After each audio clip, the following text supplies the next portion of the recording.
And we're back again, Andy. We are. Starting off another week. Man, March has felt like a long month, Andy. I don't know about you, but it's we have one more full week of March. In Yeah, fact, next week we'll have one more day of March too. Like this is crazy.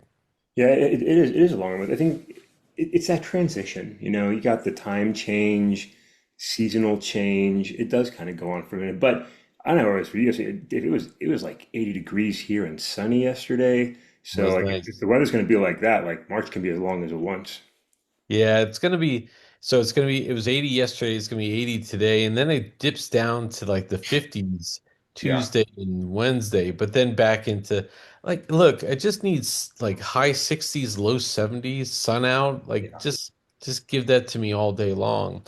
Getting to the 80s already, that's a little tough for me, but we'll take it. We'll take it. yeah. So I had the top down in the Jeep. The sun was beating down on my bald head. I'll take that 80 sunshine any day, any day. do you have to sunscreen up your head? For a longer drive, that actually is a good thing to do, but I typically don't and just rely on my body to handle its business. But yeah, like I've gotten some I won't say burns, but some sensitive heads at times from Yeah. not being, yeah, yeah, I can imagine. I can imagine it's kind of tough. So yeah. all right, Andy, let's jump into a Monday. Boy, the president had quite a weekend, Andy. Quite So, a weekend. A lot of interesting moments for this man. okay, because I don't want to do multiple segments on him anymore. Like, let's just go try. I'm going to hit some headlines, and you give me a quick response, feedback on him. Okay, how's that sound? Sounds good. I like it. Okay, so like on one post, the president says Iran's been obliterated, and then the next post he'll say, they've got 48 hours to open the Strait of Hormuz. So what is it, Andy? Are we obliterated Iran, or we've declared military victory already? Because Trump is dying for a military victory. He wants a parade. I swear to you, he wants a parade. What is it, Andy? Is Iran obliterated, or are they still holding the strait hostage? Well, Dave, if you and other extremists were paying attention, Iran's weapons have already been obliterated. That was last year. Oh, that's right. It's a Yeah. continuation of the operation. This is different. This is about the Strait of Hormuz. And listen, we've done our job. Now it's the rest of the world's job to come in and help open it back up. So, like, I don't understand. There's no contradiction here. This is simply the president being great and amazing and doing everything he needs to do. So, no, Iran has been defeated. This isn't a regime change war, but the regime has changed, Dave. So we're declaring victory. We're doing great. Everything's going perfectly. Don't pay attention to the oil. Don't pay attention to the stock market. Don't pay attention to Americans losing their lives. None of those pesky little details. Everything is going exactly as planned. Iran isn't, hitting its neighbors. We're not threatening to destroy critical lifelines in Iran with no expectation of retaliation from them in any way. No, this is brilliant. This is going perfectly well. This is exactly what America needed. Yeah, so he's given them 48 hours or he's going to destroy power plants. That expires today. Yeah. Iran has retaliated, has said, hey, look, go ahead. And we've got energy infrastructure that we're going to target all day long in the Gulf. So that's going to work out well. Hegseth got up, Puffer Pete has Yeah. got up and said, now I need $200 billion more, Andy, because we gave Tomahawk missiles to Ukraine. That's a lie. No Tomahawk missiles ever went to Ukraine. But we're running short on those, Andy, and this 200 million is going to replenish that, or billion, sorry, 200 billion. Also, the 200 billion, Andy, we can blame it on Biden still because our military wasn't up to snuff. And Andy, like again, the Defense Department led by Puffer Pete just continue. He also made the comment, Andy, that people rise up in the streets because the government used their money to to dig tunnels and build missiles, and then 2 minutes later it goes, I need $200 billion more. Like the hypocrisy knows no bounds, Andy. Yeah, I mean, everything is Joe Biden's fault. Maybe Barack Obama's fault, not always sure, but it's definitely not Donald Trump's fault. And yeah, I mean, look, we want to blame what? That we've tried to help defend Ukraine against Russian aggression as we emulate Russia's behavior and execute aggression around the globe in the multiple conflicts. Hey, this is the nation that founded the Board of Peace, Dave. We're doing just fine. Yeah, yeah. I haven't heard the Board of Peace pop up lately. I would have thought that peace through violence is the way to do it, I guess. But I'm sure they had a say there. Andy, another news item with the president this weekend, Robert Mueller died this weekend. You'll remember him as kind of the guy who, the head of the FBI at 9/11, had to rebuild the FBI and redivert it from its Cold War infrastructure to the new world war on terrorism. So he did that. He also authored the Mueller report about Russian interference in 2016. All great, wonderful things. He's a combat veteran from Vietnam, served, won the Bronze Star, was awarded the Bronze Star, didn't win it. It was awarded to him. Um, but Andy, he died, and the president said, "Good. I'm glad he's dead." Yeah, Yeah. yeah, And then you had administration officials saying, yeah, he should be glad he's dead because he terrorized the Trump family, Andy. yeah. Um, Charlie Kirk died in September, was assassinated, and people were fired because they said things a lot less than this. And here we have the president of the United States emulating, this type of behavior. Wow, pretty impressive, Andy. I don't think you get it right though. Charlie Kirk is an American hero. He's an American Flags legend. were half staff, I forgot, right? Yeah. Robert Mueller was doing his job on behalf of this nation, decorated military veteran who served in Vietnam. Maybe he was in Donald Trump's platoon. Maybe, I'm not sure. I can't remember Oh, Donald yeah, right, right, yeah, Trump. yeah. You know, and for him, like we were celebrating a lot of death this weekend. There was the post. I mean, this is literally Robert Mueller just died. Good, I'm glad he's dead. In a separate post, the president was championing now with the death of Iran. So Iran's dead, Robert Mueller is dead. We're happy for all of it. It's disrespectful as hell, right? It's disrespectful as hell for the president of this country to celebrate other people's death in any way, like is disgusting. This is the president is our chief ambassador, right? He has a State Department, but he's our greatest representative around the world. He's getting on social media and celebrating somebody's death. Like most people wouldn't do that. Like most people wouldn't do that for people. Like you just give a minute of respect, regardless of what happened in the past. Not at all. Not at all with this president. It's embarrassing. It's disgusting, and it's Yeah. disrespectful. And the man, whether you like him or not, whether you felt persecuted or prosecuted by him, he was doing his job. And you can be mad at him. You can not like him. Just stay quiet. Just don't say anything. You don't have to go out there and cheer on his passing. I mean, heaven forbid if Joe Biden passes away on Donald Trump's watch. Who even Oh, knows yeah. what to expect? You know what I mean? It's just such petty, selfish, as we've been talking about this whole time, narcissistic behavior. And to hear others champion it and celebrate it and egg it on, I just don't understand how that happens. I just don't understand the thought process of these cheerleaders. Get your hands off his dick, guys. Yeah, the interesting part of like that's the people who were fired for the Charlie Kirk things are going to use this now post as evidence. It says, hey, look, the president of the United States is saying this type of stuff, not getting fired, and you're going to fire us for doing that. So good on them. One more thing, Andy, you kind of mentioned it already. The death of Iran, now the last remaining enemy of the United States, not China, not Russia, not extremists who are threatening to conduct attacks on the homeland, but it's the Democratic Party is the new enemy that we have to take down, Andy. Good times, Andy. So glad he's focused. Up, you're on mute. I am. But the radical left, the highly common Democratic Party, is the greatest enemy America has, Dave. The greatest man, and the president who should be uniting the United States of America, championing, I guess, essentially, hey, we should have one party politics, which is MAGA, and we should destroy the other party. Like, what is the underlying threat here? Like, are we going to start taking legal action against the Democratic Party? Like, what are we going to do here to prepare?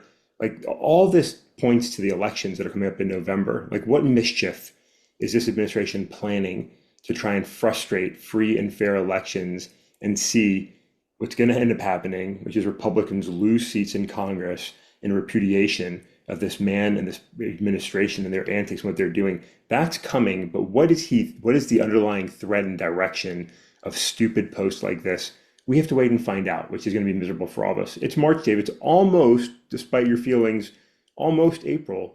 That doesn't put a long time between now and the elections. Yep, a lot of things happening between now and then. Okay, Andy, let's move to other topics. Let's talk a little sports. Did you watch the NCAA tournament this weekend, Andy? I've been following it, Dave. I haven't sat down and watched a lot of games. I typically follow along and watch all the games, but some exciting, like it's so unpredictable. And there have been some big losses. I'm not doing bad in my bracket, Dave, which I noticed you're not a part of this year. I'm just saying, just commenting. But I'm not doing bad. But I mean, big names getting dropped this weekend. Yeah, it's been interesting. That's going to be one of my t topic points here. But yeah, look, Thursday and Friday are my favorite, some of my Yeah, favorite days said of the that, year. yeah. When games come on at noon and you can watch it through 10, 11, 12 o'clock at night and just watch these games go through. It's just some of the best stuff. And again, I haven't watched a whole lot of college basketball this year. I used, in college and then shortly thereafter, I was watching it nonstop. I used to love Big Monday, where the Big East would be on, and then you'd watch ACC basketball. I've kind of waned from it a little bit, but the tournament brings it all back. And again, you don't know many of the players, don't know many of the great teams, but it's still fun to watch. It's still fun to see the potential upsets, and there were some upsets. But Andy, the big thing I noticed is, in previous years, you'd have a number 12 seed beat a 5 seed. And we had that again this year. Yeah. But then that 12 seed or that 11 seed, even a 13 seed might sneak its way into the Sweet 16.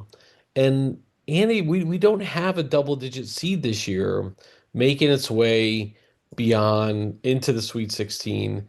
And I think the lowest seed is a 9 seed Iowa, which beat a number one um, team Florida, Yeah. which I can't appreciate any more because I hate Florida, everything Florida basketball, football, whatever.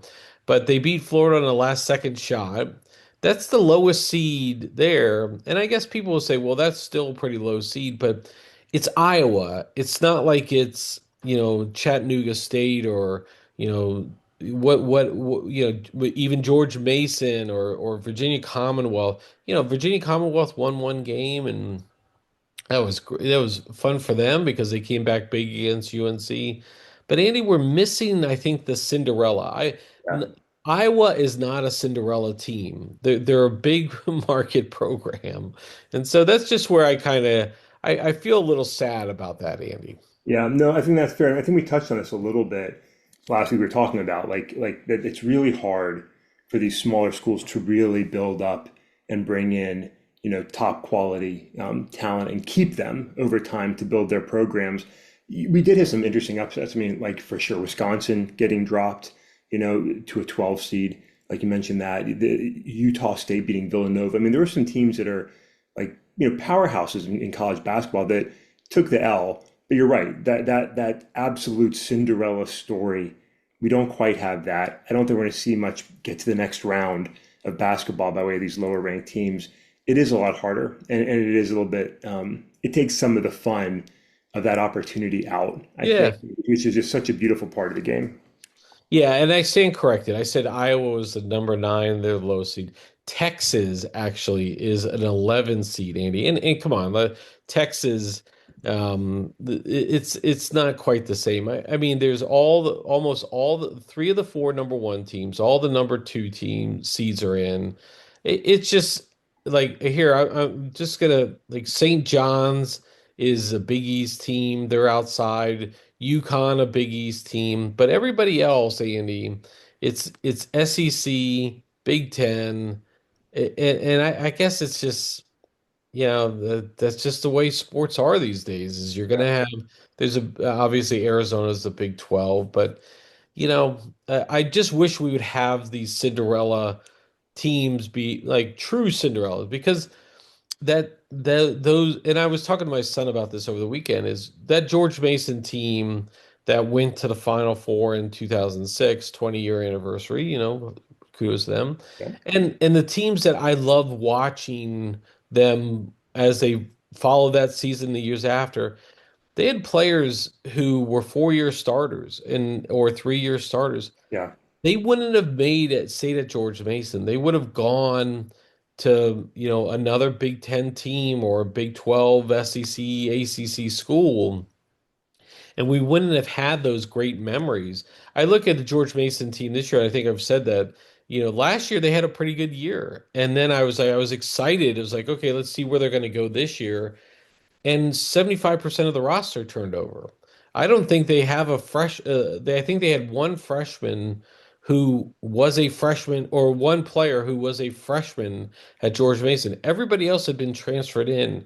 And I just can't help but think that's not healthy for college sports. And I look, I'm all for the transfer portal.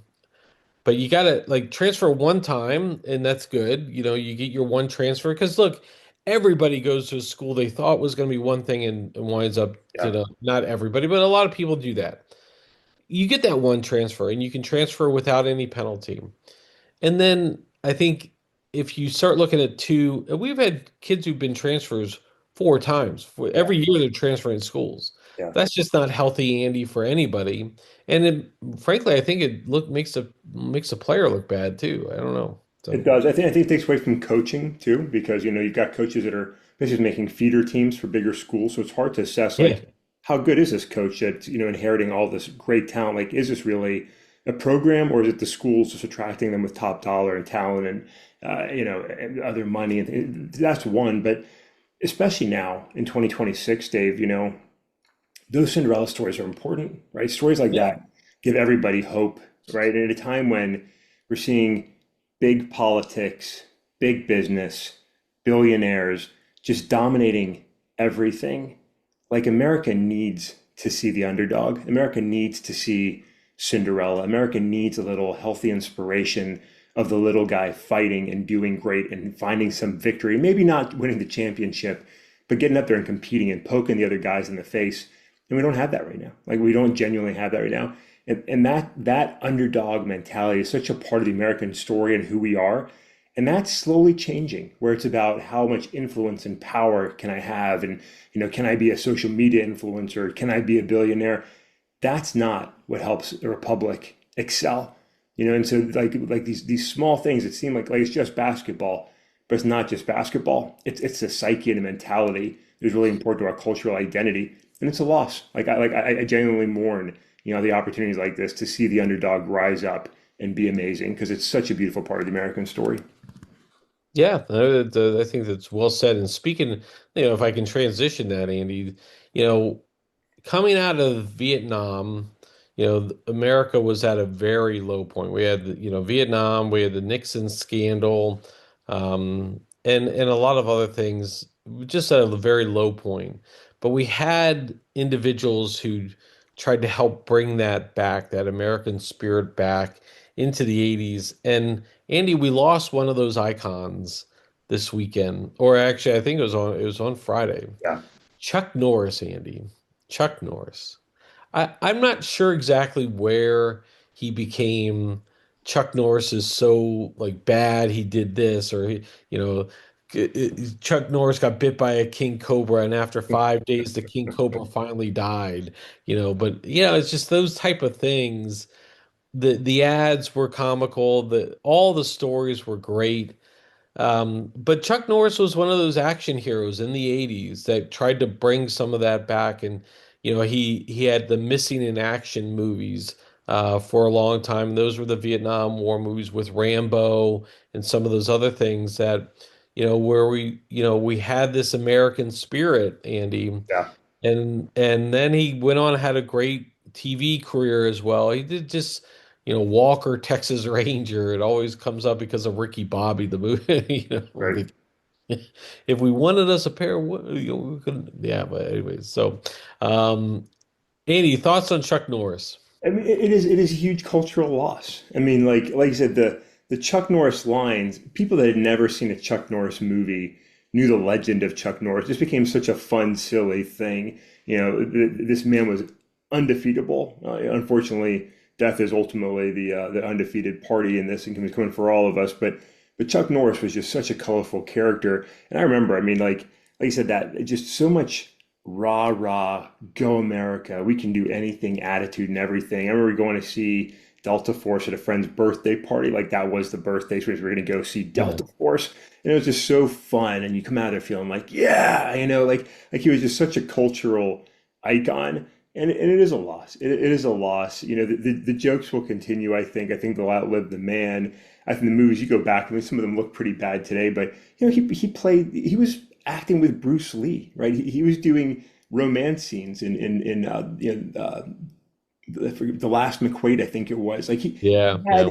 he had so many different roles and characters that he played, but he was an action star, and he brought that to the screen in a really fun way, and the small screen as well. It's a loss, and we've lost a lot of actors over the last year. This weekend, we saw Chuck Norris pass, we saw Robert Mueller pass. These are big names in America. Yeah, it's funny about you mentioned the Delta Force.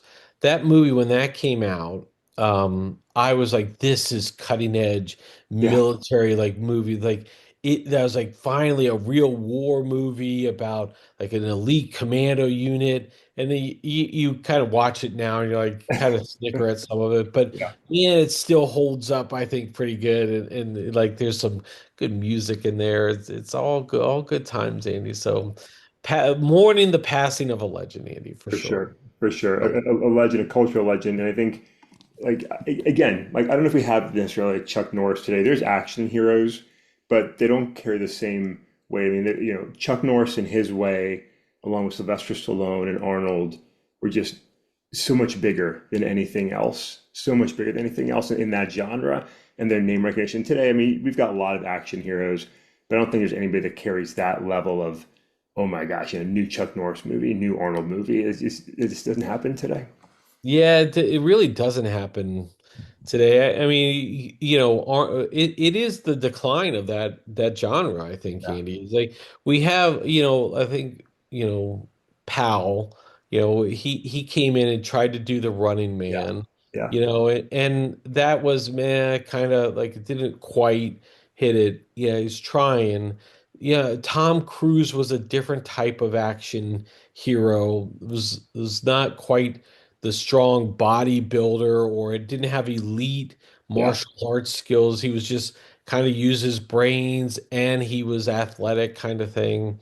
I just it is different. You had Jason Stratham who does a lot of different things as well, but it's not quite the same, I guess. And that 80s early 90s period, and we've talked about this before, of action heroes was just it was a cut above. And yeah. it is hard to see, especially as movies struggle at the box office.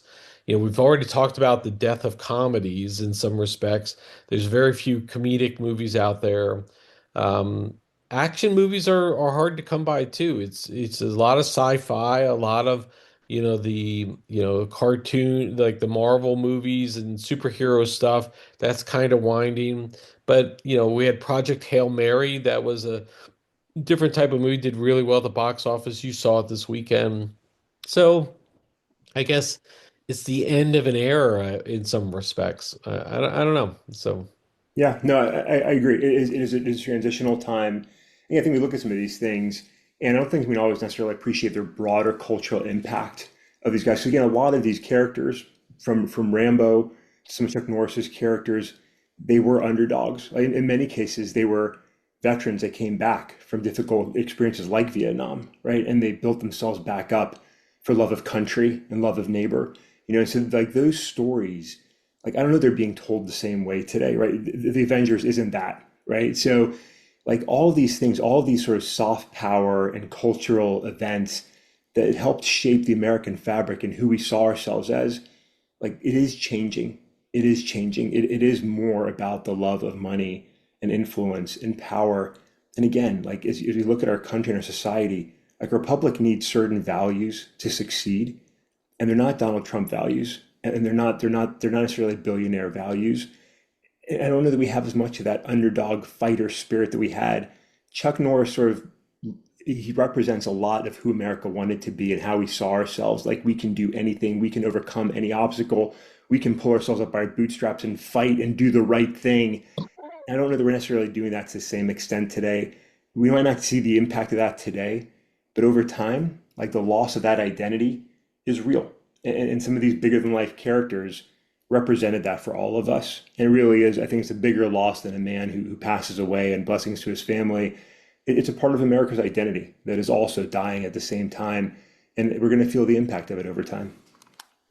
Yeah, we're very well said, Andy. Very well said. I mean, yeah, we did like it's fascinating because coming out of Vietnam, America was a different country. For all like after World War One, World War Two, Korea, and then all of a sudden they get smacked in the face with Vietnam for a lot of different reasons with what was going on domestically as well as internationally. We had 9/11, Afghanistan, Iraq, Afghanistan again, and you would think there'd be some sort of like you know review and reassessment of where we are as a country. And instead, you're right. I mean, I think a lot of respects we've gone into that love of money. We talked about the Trump coin on Friday. Love of money, love of influence.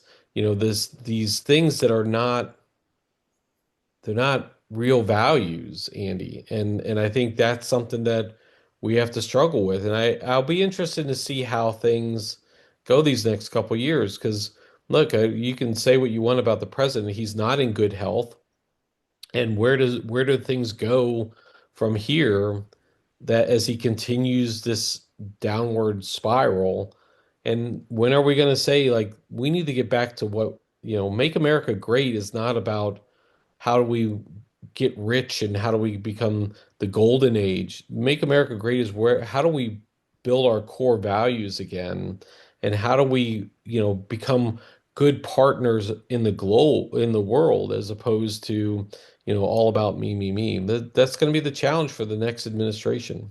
Dave, it's going to be a challenge for the next generation Yeah. to build back up what is being destroyed. Like if we can see a successful resurrection of the values of America in our lifetime, I would be grateful. It's going to take a lot of work to not only bring things back, but we're raising a generation that is seeing this and thinking this is what politics is like. This is what America is like.